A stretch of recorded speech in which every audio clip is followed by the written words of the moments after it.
I love that open.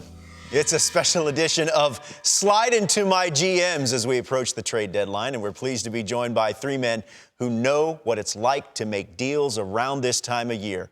Former Mets GM Steve Phillips is now hosting the leadoff spot on MLB Network Radio. Former Expo and Mets GM Omar Minaya is now an MLB consultant for amateur scouting. And former Phillies GM Rubén Amaro Jr. is now an analyst with us here at MLB Network TV. So, gentlemen, we appreciate you joining us. This should be a lot of fun. Omar, let me start with you. What are some things about this time of year, the trading deadline, as it approaches, that maybe some media and fans don't understand or don't quite get? Well, most important thing this time of year is for us to be prepared. And how do you be prepared? First of all, you're communicating. And your day starts early in the morning communicating with your staff.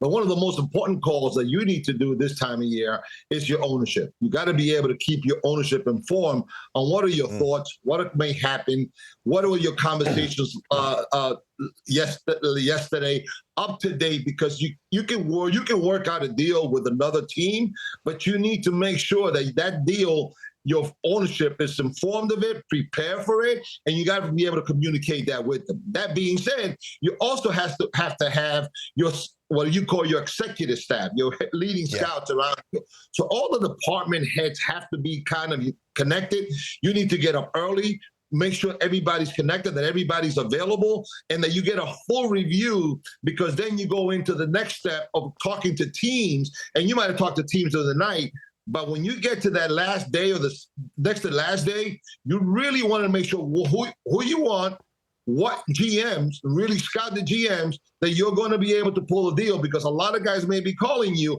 and you think you have a deal, but similar like scouting players, you got to scout GMs. Who you can get a deal with and who you can get a deal with. When you think you have a deal done, and the next thing you know is gone. And I think all of us have been in that spot where we said we thought we agreed to these names, and then it didn't happen.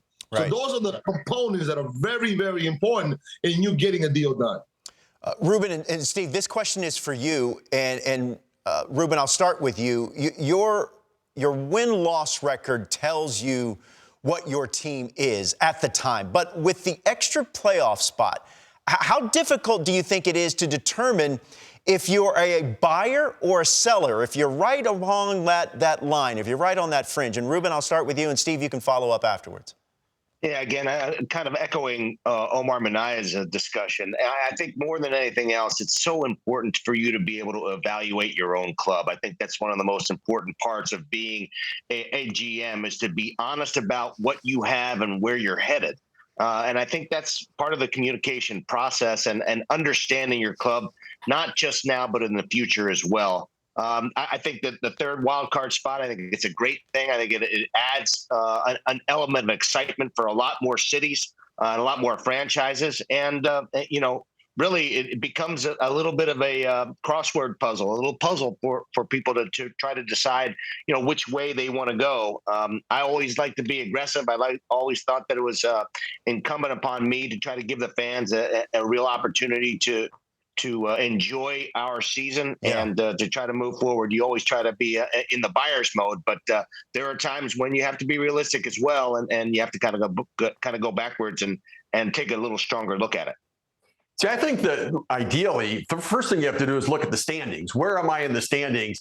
How close am I to a playoff position? And how realistic is it that I can now get into that place? Then you have to look at how you're playing. I mean, because your record's one thing, but if you're playing poorly or things aren't going well or guys are underperforming, that could dictate saying, you know what, I'm probably more of a seller right now. I think you also have to look at how the teams around you are playing. Then you have to look at how many resources you have in the minor leagues to be able to go out and add some players that could supplement your team. And what a lot of general managers have done over the last few years, they've looked at where they are in the standings, but they've also looked at run differential, because there have been some teams. Remember Alex Anthopoulos, when he was with the Blue Jays, he was above 500, but his run differential was really good, which meant they had some bad timing about when they scored and when they didn't score. And he thought to the teams in front of him, he said, we can catch them. And he was right.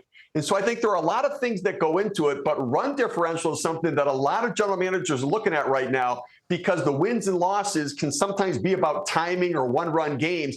But if you're outscoring your opponents, you've got a chance to get hot and make a run over the final 2 months. And I think that's a big factor in deciding whether you're a buyer or seller. This one's for you, Steve. And Omar, I'll have you follow up on this. Mike Rizzo, what's he thinking about? What's he considering? Obviously, he's got the biggest ticket item available for on the trade market, and that's Juan Soto. What do you think, Steve? Yeah, so first, he can't panic. I mean, ideally, this is the peak value for Juan Soto for another team to get him for 3 playoff runs.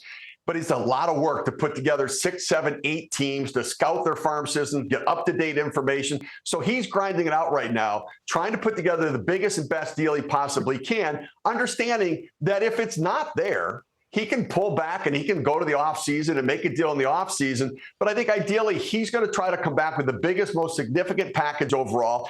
If it were me, I'm not worrying about what position guys play. I want as much talent as I can. As I'm going to rebuild, I'll ultimately reconfigure my talent later. I just want to get the most impact blue chip prospects that I can. I think that has to be its focus, be really aggressive in that area. Omar, how aggressive should the ask be if you're Mike Rizzo? Well, it's very aggressive. It's very aggressive. And like Steve said, you also want to be aggressive, but you also want to tell yourself and tell your owners, like, listen, we may have to not get this done now. Now, the most important thing for me was, as when you got a player like a Soto and Rizzo, is who realistically can do a deal? Who do you trust to do it? Because everybody's going to want to do a deal. And let's be, the players that you want, but also this is the trade. If I'm getting the Soto, you have to look into not only the players that you want, but also the ability to sign them. What teams are going to really have the money? Yeah. This is not only a player deal, but a money deal. Because the reality is, if he turned down 400, there's only going to be a few teams that are going to be able to give over 400. So you have to look at that. And then the most important thing is, who do you really want? And I think, guys like John Scherholz, they were straight shooters. You go to, I remember, when I had, whether it was, Bartolo Colon and Vasquez with guys wanted, they're down at this thing. You just want to be, I always believe, being a straight shooter. Teams that you knew there was no deal done, don't waste your time, because time is a value, very valuable. And I can tell you that Rubén and Steve, and we've all been there, and especially those last 48 hours, every conversation matters, and you don't want to waste your time in, these kind of other guys that there's just no way you're going to get a deal done. Focus on the guys that you think you have a chance to get a deal with. That's how I see it, and that's what I think he's going to be doing. Last question is for you, Rubén. There are a lot of players, Juan Soto is not one of them, who are free agents at the end of this season. What was your philosophy on players, the quote-unquote rentals? Yeah, my thought process is always to try to get a player that I felt like I had a lot of control over. And if I was going to give up the quality of prospects, again, it depends on the quality of prospect. If I was going to deplete my system, I wanted to make sure that I had that guy for at least 1 year after that playoff run year.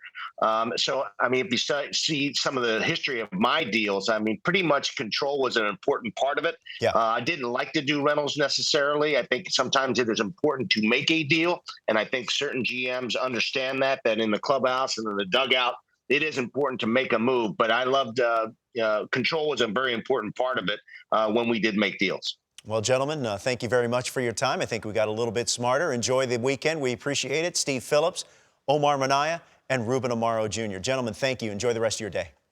Thanks for having us. You got it.